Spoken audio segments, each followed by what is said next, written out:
Alright, here we have the G&G GR16A3 Carbine. I got this off evike.com for $260. First we're going to start off with the specs. We have the overall length being 885 millimeters, or about 35 inches. The weight is 6.6 pounds. The inner barrel length is 363 millimeters. It also comes stock with a 6.04 millimeter Type 4 barrel. And the average velocity is around 350 to 380 feet per second. Okay, first we're going to start off with the metal parts on this gun.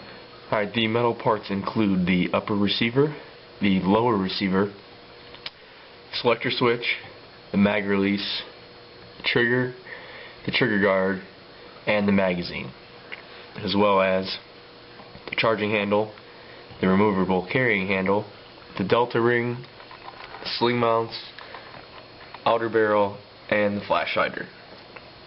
Alright, the plastic parts on this gun are the grip, the stock, which houses a large type battery, and the foregrip. Now I'm going to show you guys how the battery fits in the stock. Alright, here we have the battery compartment. This is has a very rubbery feel to it. Here we have a sturdy latch. That's not going to be coming undone in combat at all. It's very, very sturdy. And it's the connector. But trust me when I say there's a lot of space in there. You could easily house a 9.6 volt battery. I personally have an 8.4 3800 milliamp battery, which fits in just fine. Alright, as I mentioned before, the foregrip comes stock as a plastic part. As you can see here, this is a very strong ABS plastic.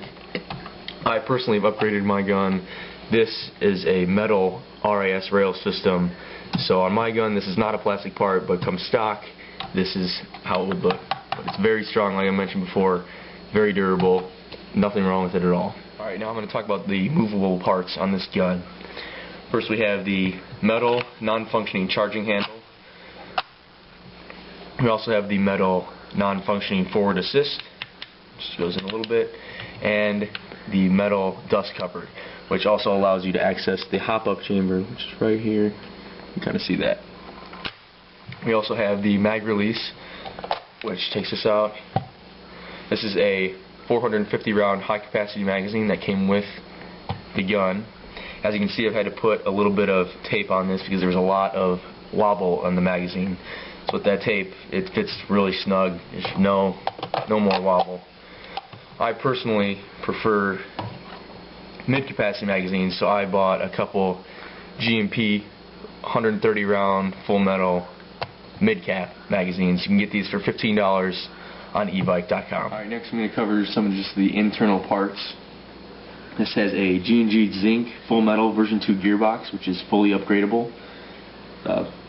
Also comes with a 6.04 millimeter Type 4 precision barrel for very good accuracy. And like every G&G, it has a 25,000 RPM high torque motor, as well as a nylon fiber reinforced piston. One of the nice features on this gun is it actually comes with a laser engraved United States Marine Corps logo on there, and you can't really see it, but on the bottom it also has a custom serial number for your particular gun. Alright, now I'm going to start talking about some of the upgraded features I have on this gun personally. As I mentioned before, I have a metal G&P RIS rail system on here.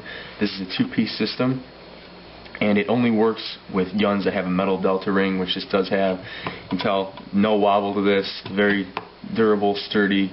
It also gives the gun a little bit more weight, more realistic feel to it. I also have a Classic Army plastic vertical grip on here. This just detaches by twisting this knob on the bottom. It just slides off the RIS rail. Next we have a Mad Bull mock suppressor. This detaches by just quick twisting. And twist it off. Comes off like that. This is pretty heavy, very heavy duty, full aluminum.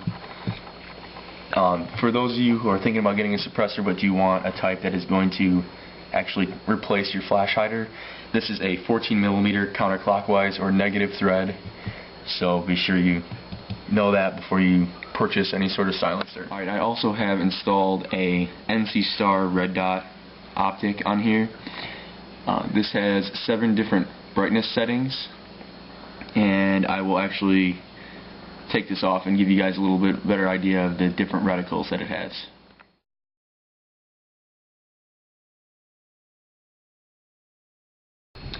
Alright, we're out here, we're getting ready to do the firing report. We're going to start with a 75-foot target, move up to 100, and then a 125-foot target. I'm going to be doing some single shots, and then also do a couple bursts on full auto, give you guys an idea how this gun shoots.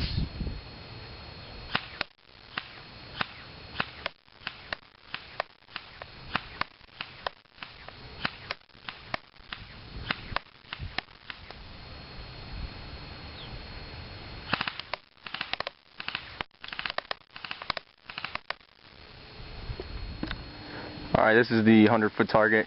Trying to give you guys a little idea of how far away that is.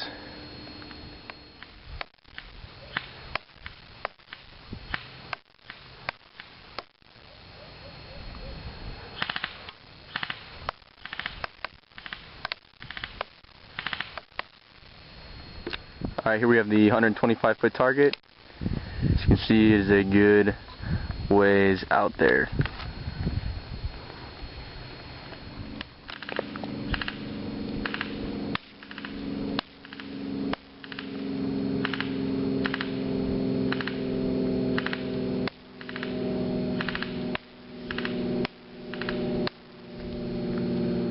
Alright, here we have the results of the firing report. At the 75-foot target, we have 18 hits. You can see the various spots on there. The 100-foot, we have 13 hits. And at the 125-foot, we have 10 hits. I will mention that on the 125-foot target, I only use full auto bursts. Alright, as you can see, this is overall a great gun. It has a very realistic look and feel to it. As you saw in the firing report, it's very accurate, very good groupings. Pretty much this is money very well spent, as you're going to get everything you could possibly ask for internally and externally. This is a very reliable gun as well. And if you're like me and you like to upgrade things, this gun is very upgradable internally and externally.